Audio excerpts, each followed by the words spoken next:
In 2016, Michael Bay directs a movie based on a true story about what actually happened in Benghazi. It's a story about how a US compound in 2012 was attacked by terrorists, and some government agents have to figure out and make sense of the chaos around them. Starring John Krasinski, James Badge Dale, Pablo Schreiber, and Dan Denman. This film is 13 hours. Based on a true story. We're going to talk about it right now.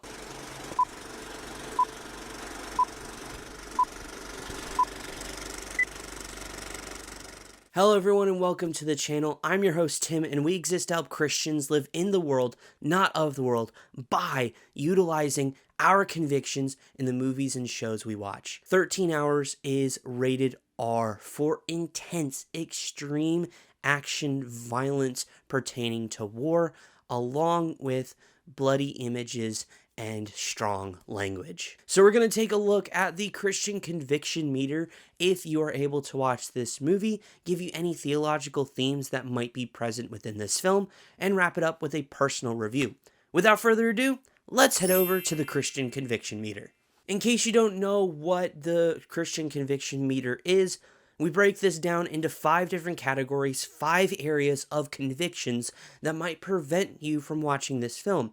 I give it a rating based off 0 to 5, 5 being high, 0 being low, and of course, it's up to you to determine whether these things can prohibit you from watching this film. Without further ado, here's our first category with violence and gore. And just to get straight into it, this is really high on the conviction meter.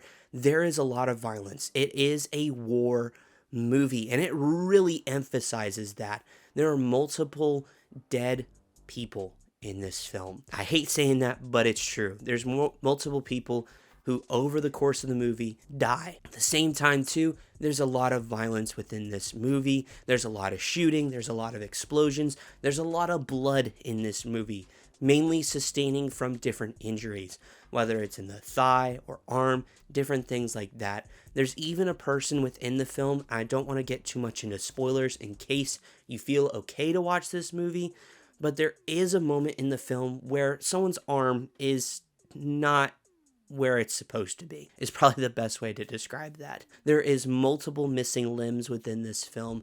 There's a lot of blood, a lot of violence. This is a 5 out of 5. Without a shadow of a doubt. It's rated R, and they use this to the max, especially in this category. Moving on to our next category, which is lust, and there really isn't much here. There is a scene and sequence where you have, of course, our military guys that we follow around with, the GRS. We see them work out. They're obviously not wearing a shirt because it's hot and sweaty, and you don't want to get that on your shirt. So there is that sequence. On top of that, there is a few penis jokes. It never phases out, people, all right? It's gonna happen. Guys are gonna make jokes about that sort of stuff, and that never changes. But in all seriousness, though, there is that. There is also a sequence. This is mainly used as a joke of rabbits having intercourse. That's all I'm gonna say with that. That is something to keep in mind. Other than that, there's no nudity, there's no showing of parts, there's no romance within this film. It is a pure violent war film. There is a few jokes, and that's why I'll give this a 1 out of 5 to be safe than sorry. But again, in terms of lust and actual looking at human beings, there really isn't much here. Our next category is substances. This includes your drugs and alcohol, and both are present within this film. In terms of drugs, your main thing is going to be a hookah pipe. It showed up very briefly in the movie. Some characters are using it, but obviously that's about it in terms of this category. In terms of alcohol, there's a little bit more here, and there is specifically drinking of beer and even some stronger alcohol. I can't tell you exactly what it is, but there is moments within the film of these guys drinking. And so again, that might be a gray area for you or an area of caution. I'm going to give this a 2 out of 5 to be on the safe side, mainly because of the fact that there is a hookah pipe being used that is a little more than your tobacco or stuff like that. Hey, if we've been a helpful resource for you so far and you're enjoying the video, consider hitting that subscribe button and joining our family here on YouTube. We'd love for you to be a part of it. Anyways, back to what we're talking about. Moving on to profanity, and just like violence and gore, there is a lot of profanity in this film. It's rated R, so they take advantage of a lot of the words being used here. The SH word is used, the BI word is used, the DA word and DI words are all used. Hell is used more in a cuss word kind of format of a more what the... You know what I'm saying. Jesus is also mentioned, like Jesus Christ, but it's used more as an exclamation or a reactionary term rather than glorifying and praising him and thanking him for all he's done. But again, that is something to keep in mind. But obviously, because it's rated R, the F-bomb is used so much. In fact, looking at the IMDB parent guide, which I will have in the link down in the description below, it's used 65 times in this movie, which... I'll be honest, I didn't count it, so I can't fact check it. I believe it. It wouldn't surprise me. It is the word that is most used in this film. Sometimes just in casual manner, sometimes it's reactionary, but it is used in all different types of ways in this movie. So there are these things that are used and exclaimed, and because of that, it's going to be another 5 out of 5 on the conviction meter for profanity here. And last but certainly not least, let's talk about intense and horror images.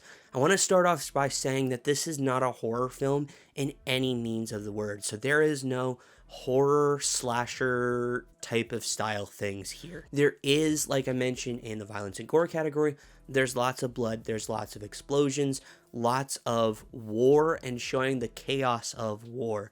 So if you're kind of squeamish for seeing limbs where they're not supposed to be or seeing dead people and dead bodies, this is not the film for you to watch.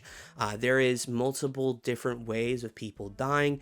Just to give brief heads up rather than spoilers, there is one person who dies from smoke inhalation, and there are a few others who die from explosions. So those are things to keep in mind as something that could be very squeamish for you potentially.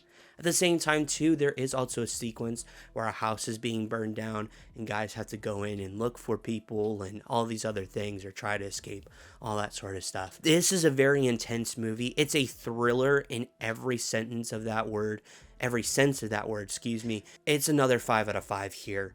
Again, there is nothing horror, but in terms of intensity and intense sequencing, it hits every single thing you would expect from a war-rated R film. Overall, this is a 18 out of 25 and currently the highest rated on the CCM for any of the films we've reviewed thus far. It is a rated R film, and it really delivers on every sense of being a rated R film. From a ton of language to lots of explosions, death, and intense sequencing, a lot of blood, a lot of violence. It's kind of what you would expect from a war type of movie. It really encapsulates the horrors and the tragedies and the harshness of war. With that being said, let's move on to some theological themes here. And I'll shoot you straight, there really isn't much in terms of theological themes. There is one moment with a character who, in talking about in the midst of battle, he's like, in some ways I feel protected. That's crazy, right? I just feel like if I'm doing the right thing, God will take care of me. So there is the gravity of that situation. That's about as far as God is kind of concerned within this film. A lot of it is depicting Islam and Muslim beliefs and Muslim extremism. Those are things to keep in mind. If you are more squeamish on dealing with Islam and things of that sort, I would just say go ahead and don't worry about watching this film, because it is not necessarily a direct plot point, but it is a decent part of the film because of where this takes place in Benghazi and where it takes place in Libya. But other than that, there really isn't anything else, so let's wrap this up with a personal review. Like I said throughout this entire time here together, this is a true story. these things actually happened. And we actually see kind of some pictures and stuff at the end of the film. There were also, during the shooting and process of making this film, there were people who were a part of these events, particularly a few of the guys who are represented in this movie.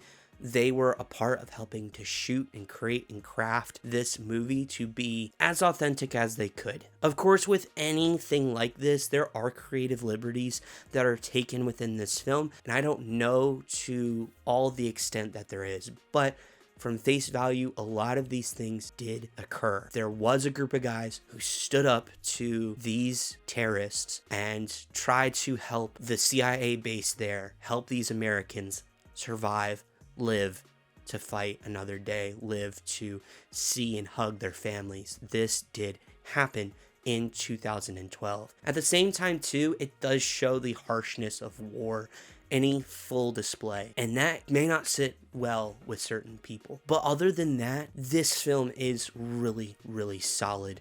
I think in terms of modern war movies, this is one of the better ones we have. From the characters to the story, both of those are really solid. I think John Krasinski does a really great job portraying Jack Silva. I think all the actors did really solid, and it's kind of fun to see the different ties these guys had. Pablo Schreiber, of course, went to play Master Chief in the Halo series on Paramount Plus that not everybody enjoys. James Badge Dale, of course, has appeared in multiple things. Probably you most know him for Iron Man 3, and of course, Dan and John Krasinski both work together on The Office. So the cast here is solid, and like I said, the story is pretty good as well. Although it probably could be a tad bit better in some areas, but again, overall, it is quite solid. And of course, the biggest thing for me that I want to harp on is it captures the emotions that they want you to draw out of yourself.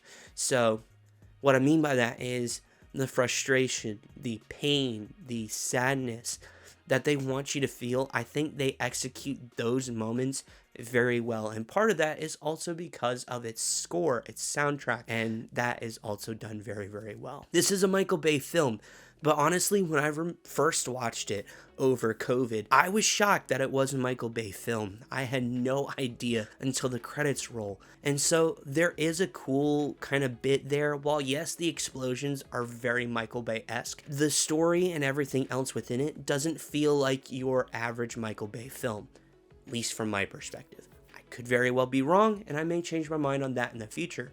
But this is an enjoyable film, and one that I think if you are a fan of war movies, a fan of the military, I think this is a good movie to watch. I think this is a movie to help you sit and recognize like the good and the bad. And again, I just enjoy this film. It's one of my favorites. It's one I rewatch every year, and I think it's one of the better modern war movies we have so far. So overall, I'm going to give this a 9.4 out of 10, which is also the highest we've had so far on the channel. Let me know your thoughts on this film down in the comments below if you've seen it. This is an 18 out of 25. If violence and gore and all that stuff just makes you squeamish and you don't care for it, don't watch this film. The biggest thing is we want to be a resource to help you grow in your relationship with Jesus. And if this harms your relationship with Jesus, this is not a movie worth watching. So keep that in mind. But again, 18 out of 25 on the conviction meter, 9.4 out of 10, my personal review of the film. But thank you all so much for taking time out of your day to spend time with us here on the channel. We truly appreciate it. If you enjoyed this video, please get a big thumbs up. It helps send us out into the algorithm, or allows us to reach more Christians as they are able to use their convictions in the movies and shows they watch so that they can follow Jesus better. That's the ultimate goal we have here. And of course, if you're new around here, I want to say a very special welcome to you and consider hitting that subscribe button, joining our family here on YouTube, and seeing more of what is coming in the future and what movies we may talk about. If you have any suggestions, leave it down below. Before I go, there's a few suggestions, speaking of which, that are available on YouTube for you to watch. So if you want to take a look at one of those, go for it by all means, and we'll see you all in the next one.